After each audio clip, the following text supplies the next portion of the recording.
since the inception of the National Development Agency,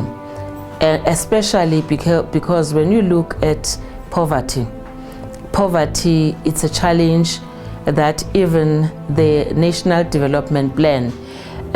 has identified as one of the key factors or the key challenge that is still faced by our country. And therefore that begins to say that obviously we cannot be happy as NDA with what we have done, because if indeed we had run quite a mile or more than a mile in terms of what we do in alleviating poverty, that would have significantly impacted positively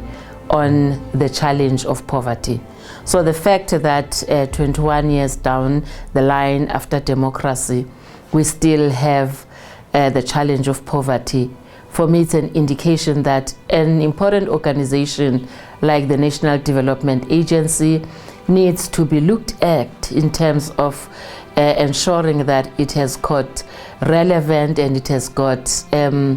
enough resources that could contribute a great deal in addressing the challenge of poverty. So we have limitations in terms of resources, and that constrains us in terms of moving forward to address the challenge of poverty. The way, a true example is how we have addressed the issue of poverty as National Development Agency, because we sat down and we said, given the nature of poverty that is multidimensional, where do we start in terms of contributing towards poverty eradication? If it's so the multidimensional aspect of it, where do we start, where do we end? And we therefore identified priority areas. We said, if we look at the South African context, quite a number of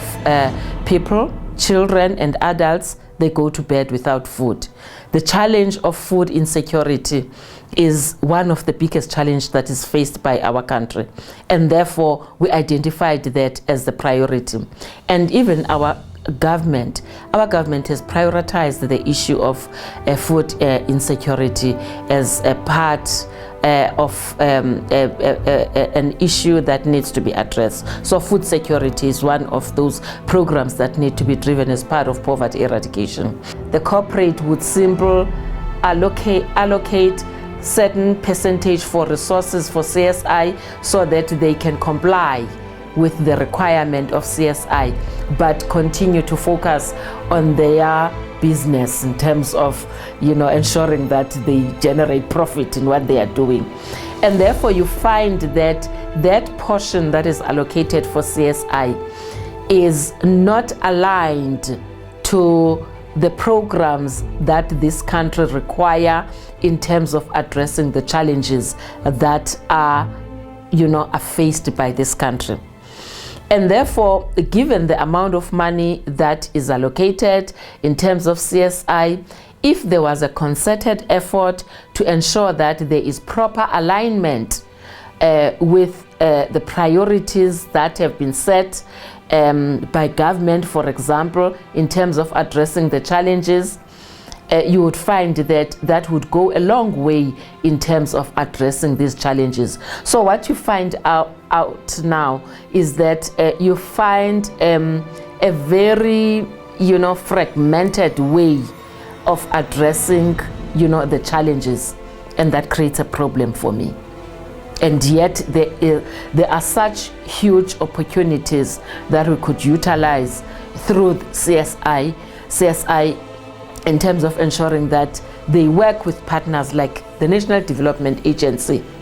that, for example, has challenges of limitation in terms of resources, so that we can channel those resources to the right